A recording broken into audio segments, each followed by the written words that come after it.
Bismillahirrahmanirrahim. Assalamualaikum warahmatullahi wabarakatuh. Alhamdulillah, Allahumma shalli ala Muhammad. Pada kesempatan kali ini kita akan belajar mentadaburi surat At-Talaq ayat 11 sampai 12. Karena tadi sudah kita dengarkan tartil dan terjemahnya, kami akan langsung kepada potongan ayat dari surat ini. A'udzu billahi minasyaitonir rajim. Bismillahirrahmanirrahim. Rasulan yatslu 'alaikum ayatillahi mubayyinatin. Rasulan, seorang rasul, yatslu, yang ia membacakan, 'alaikum, kepada kalian, ayatillah, ayat-ayat Allah, mubayyinatin, yang menerangkan atau yang menjadi penerang gitu ya. Baik, kita lihat dari segi i'rabnya dulu. Rasulan itu adalah isim yang mansub. Nah, isim yang mansub di awal kalimat, di awal ayat ini ada beberapa pendapat. Yang pertama adalah menurut tafsir Jalalain, Rasulan di situ dimansubkan karena dia adalah maf'ulun bih, dari fi'il yang mahzub, fi'il yang diperkira-kirakan ada, ya, bisa ditakdirkan ba'atsallahu rasulan, Allah telah mengutus seorang rasul. Kemudian yang kedua, menurut Ibnu Jarir yang terdapat dalam tafsir Ibnu Katsir, bahwa lafaz rasulan mansub itu adalah menjadi tafsiran dari kata-kata zikron, yang diterjemahkan Al-Quran, yang terdapat di akhir ayat dari ayat 10 surat ini, ya, yang berbunyi di akhir ayat itu, a'udzubillahi minasyaitonirrajim, qad anzalallahu ilaikum zikron, sungguh Allah telah menurunkan kepada kalian zikron, peringatan. Nah, kata-kata rasulan menurut Ibnu Jarir adalah tafsir dari kata-kata zikron. Zikron itu adalah rasulan, seperti itu. Artinya bahwa sungguh Allah telah menurunkan atau mengutus kepada kalian rasulan, yaitu Rasul Muhammad Shallallahu Alaihi Wasallam. Seperti itu menurut Ibnu Jarir. Sedangkan menurut Said Qutb, menggabungkan, menurut saya ya, artinya memperjelas dari pendapat Ibnu Jarir dengan ungkapan bahwa sesungguhnya pribadi Rasul itu telah mendarah daging dalam peringatan itu, artinya dalam Al-Quran itu. Rasulullah merupakan terjemahan hidup dari hakikat Al-Quran. Demikian juga yang pernah kita dengar, atau hadis yang sangat masyhur yang disampaikan oleh Aisyah radhiyallahu an, istri beliau, mengatakan bahwa kana khuluquhul Quran, bahwa sungguh akhlak Rasulullah itu adalah Al-Quran itu sendiri. Nah, itu tadi penjelasan mengenai rasulan, ya, di mana rasulan itu yatslu alaikum, memang salah satu tugas daripada rasul itu adalah membacakan kepada kalian ayatillah, membacakan kepada umat Islam Al-Quran atau ayatillah, ayat-ayat Allah, di mana ayat-ayat Allah itu mubayyinat, adalah yang menerangkan bermacam-macam hukum, ya, menerangkan berbagai macam ketentuan-ketentuan yang memberi petunjuk kepada manusia, seperti itu, ya. Kemudian kita lanjutkan kepada potongan ayat berikutnya, liyukhrijal ladzina amanu wa 'amilus solihati minaz zulumati ilan nur. Liyukhrijal ladzina amanu, agar dia Allah mengeluarkan orang-orang yang beriman, wa 'amilus solihat, dan yang mengerjakan kebaikan-kebaikan, kesolihan, minaz zulumat, dari kegelapan, ilan nur, kepada cahaya. Jadi fungsi diturunkannya ayat-ayat Allah itu agar Allah itu mengeluarkan orang-orang yang beriman dan beramal soleh itu dari banyak kegelapan menuju satu cahaya, yaitu Islam, seperti itu ya.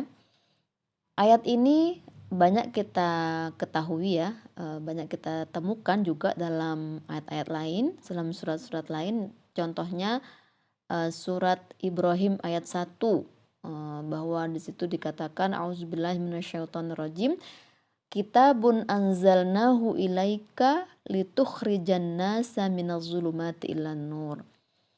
Bahwa kitab yang kami turunkan kepadamu wahai Muhammad litukhrijan nas, agar engkau mengeluarkan manusia dari kegelapan kepada cahaya.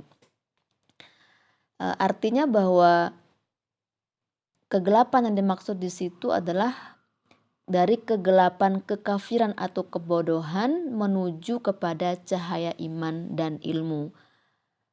Demikianlah jadi Allah itu mengeluarkan orang-orang beriman dan beramal soleh dari kegelapan yang berupa kekafiran atau kebodohan kepada cahaya ilmu, seperti itu ya. Kemudian ayat berikutnya, wa may yu'min billah wa ya'mal shalihan yudkhilhu jannatin tajri min tahtihal anhar khalidina fiha abada.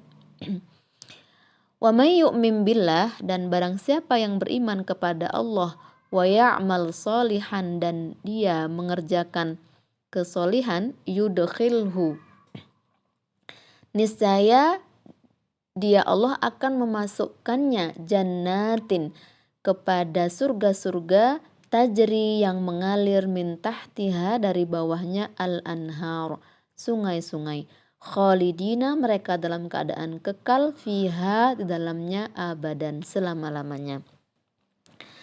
Jadi kata man pada ayat ini adalah namanya harfu syartin, di mana harfu syartin itu menjazamkan dua fiil, yaitu fiil syarat dan jawab syarat. Jadi fiil syaratnya adalah kalau syarat itu punya jika maka, jika begini maka begini ya. Contohnya dalam mahfuzat itu may yazra' yahsud, barang siapa yang menanam dia akan menuai. Ya, seperti itu ya. Wa may yu'min billah, maka barang siapa yang beriman kepada Allah, wa ya'mal sholihan, ini adalah fiil syaratnya. Jika seorang itu beriman kepada Allah dan beramal soleh, yudkhilhu, ada jawabannya, yaitu niscaya Allah akan memasukkannya ke dalam surga-surga, jannatin, ke dalam surga-surga yang mengalir di bawahnya sungai-sungai. Jadi yudkhilhu itu majzum yang menjadi jawab dari syarat barang siapa yang beriman, niscaya. Nah, kalau ada yudkhilhu itu ada suatu keniscayaan. Niscaya Allah akan memasukkannya ke dalam surga-surga yang mengalir di bawahnya sungai-sungai. Kemudian nilai kebaikan yang diukur melalui amal soleh. Amal soleh merupakan implikasi dari keimanan seseorang. Jadi kalau seorang itu sudah beriman, harus dibarengi dengan amal soleh, karena amal soleh itu merupakan implikasi dari keimanan seseorang. Amal soleh memiliki tempat yang mulia dalam ajaran Islam. Karena itu Islam memberikan balasan kebajikan untuk orang-orang yang istiqomah dalam beramal soleh. Ada beberapa balasan yang Allah janjikan kepada orang-orang yang beriman dan beramal soleh, dapat kita lihat dalam beberapa ayat. Terdapat dalam surat Al-Maidah ayat 9 bahwa orang yang beriman dan beramal soleh itu Allah janjikan mendapatkan pahala yang besar, seperti ya. Kemudian terdapat di dalam surat An-Nahl ayat 97. Ini sudah sering kita pelajari di dalam kitab atau kumpulan ayat Thaharatul Qulub. Di situ dikatakan termasuk ayat ini juga, yaitu surat An-Nahl ayat 97, bahwa barang siapa yang beramal soleh baik laki-laki maupun perempuan, sedang dia dalam keadaan mukmin atau fahuwa mukmin, maka Allah akan memberikan kehidupan yang layak. Falanuhyiyannahu hayatan thayyibah, seperti ya. Maka Allah akan memberikan kehidupan yang layak kepada orang yang beriman dan beramal soleh. Kemudian dalam surat Maryam ayat 76 dikatakan bahwa akan Allah beri tambahan petunjuk, ya. Jadi orang yang beramal soleh, beriman dan beramal soleh itu Allah akan beri tambahan petunjuk. Beruntunglah bagi orang yang selalu mendapat petunjuk dalam setiap harinya, ya, karena dalam satu hadis dikatakan bahwa hidayah Allah itu ibarat turun setiap hari seperti hujan deras, ya. Bayangkan ada hujan hidayah yang turun setiap hari, tapi hidayah itu tergantung turunnya ke hati yang seperti apa, ya. Apakah hidayah itu turun ke dalam hati yang salim, yang sehat. Kalau hidayah itu turun ke dalam hati yang sehat, salim, maka dia bisa menyerap hidayah-hidayah itu. Begitu pula ibarat kalau ada hujan turun, kemudian turunnya itu ke hutan yang lindung, hutan yang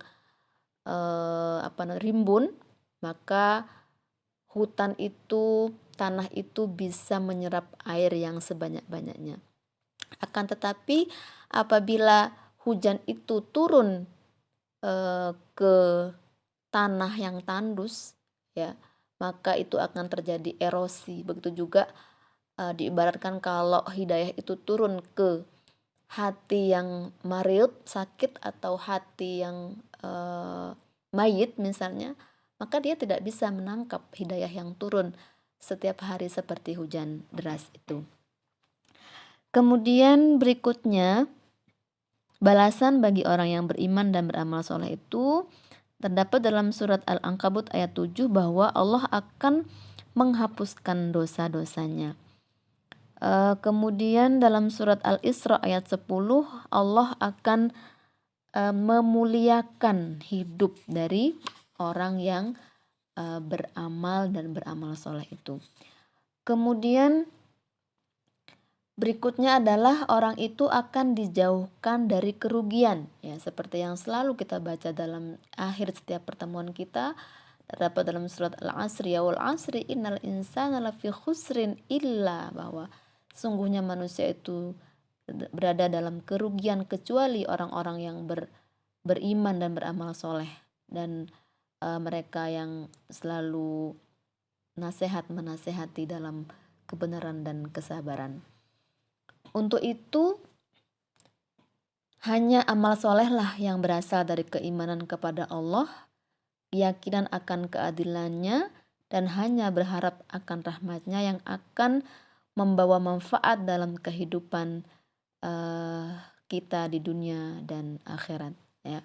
Oleh karena itu, keimanan dan amal soleh harus dibarengi, ya, untuk mendapatkan kebahagiaan hidup di dunia dan akhirat. Selanjutnya Allah menutup ayat ini dengan qad ahsanallahu lahu rizqan. Sungguh Allah telah memberikan rizki kepadanya. Kepada siapa? Kepada orang-orang yang tadi beriman dan beramal soleh, ya. Allah akan memberikan atau memperbaiki rizki kepadanya. Begitu dalam surat At-Tolak ayat 11, kita lanjutkan ke surat At-Tolak ayat 12 yang berbunyi a'udzubillahi minasyaitonirrajim. Allahul ladzi khalaqa sab'a samawati wa minal ardi mithlahunna. Allah zat yang telah menciptakan 7 langit, wa minal ardi, dan dari bumi, mislahunna, yang seperti itu pula.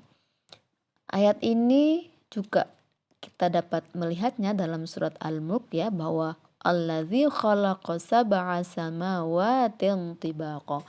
Bahwa Allah telah menciptakan 7 langit bertingkat-tingkat. Mengenai al-ardi mislahunna, bahwa bumi itu juga punya lapisan-lapisan ya, mungkin akan dibahas suatu saat nanti oleh saintis ya. Saya belum bisa menjelaskan di sini mengenai lapisan-lapisan yang terdapat di dalam bumi seperti itu. Kemudian lanjutan ayatnya adalah ya tanazzalul amru bainahunna lita'lamu annallaha ala kulli syai'in qadir wa annallaha qad ahata bi kulli syai'in ilma. Ya tanazzalul amru bainahunna, bahwa ya tanazzal, urusan atau perintah Allah itu turun bainahunna, di antara keduanya, antara langit dan bumi itu. Lita'lamu, agar kalian mengetahui, annallah, sesungguhnya Allah, ala kulli syai'in qadir, atas segala sesuatu itu maha berkuasa. Wa annallah, dan agar kalian tuh mengetahui pula bahwa sesungguhnya Allah qad ahata bi kulli syai'in ilma, telah meliputi segala sesuatu ilmu, maksudnya Allah telah meliputi segala sesuatu dengan ilmunya, seperti itu ya. Bahwa ilmu Allah meliputi segala sesuatu, apapun yang terjadi di antara langit dan bumi. Allah mengetahui semuanya. Allah mengetahui bagaimana peredaran benda-benda langit yang begitu luas, yang kita seperti tidak mampu untuk memikirkan ya. Apatah lagi urusan-urusan yang kecil-kecil yang terjadi di dalam jiwa-jiwa kita. Allah maha mengetahui. Saya mengutip apa yang ditulis oleh Said Qutb dalam tafsirnya Fizil Quran mengenai yatanazzalul amru, bahwa urusan Allah itu turun atau berlaku bainahunna, di antara mereka itu kembali kepada samawat wal ard ya. Bahwa perintah ini terus menerus turun antara langit dan bumi untuk membentuk dalam hati orang-orang yang beriman itu suatu akidah bahwa sungguhnya Allah maha kuasa atas segala sesuatu, sehingga tidak ada satupun yang dapat melemahkannya atas apapun yang ia kehendaki. Jadi Allah itu menguasai atas segala sesuatu, tidak ada yang dapat melemahkan atau mengalahkan. Dan bahwa sungguhnya Dia Allah maha mengetahui atas segala sesuatu, sehingga tidak ada sesuatu pun yang luput darinya dan dari kerajaannya yang luas dan lapang, serta apapun yang disembunyikan dan dirahasiakan oleh manusia dalam hati-hati mereka.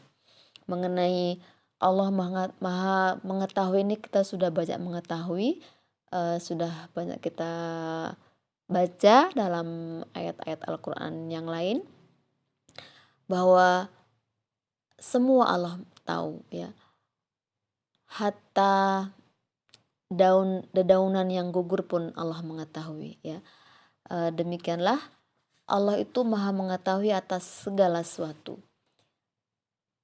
Kalau kita mengimani, merenungi bahwa Allah mengetahui segala sesuatu, maka kita akan berhati-hati dalam bertindak. Ketika kita sendiri, bahwa Allah melihat apapun yang kita lakukan. Oleh karena itu, dengan kita mengimani bahwa huwallahul alim, dialah Allah maha mengetahui, maka kita akan memperbagus amal-amal kita ya, dan akan memperbanyak bekal-bekal yang akan kita bawa untuk hari esok. Demikian mungkin yang dapat saya sampaikan. Kalau ada kesalahan itu murni berasal dari saya, kalaupun ada yang benar itu dari Allah. Astaghfirukum, nasrum minallah wa fathun qarib. Wassalamualaikum warahmatullahi wabarakatuh.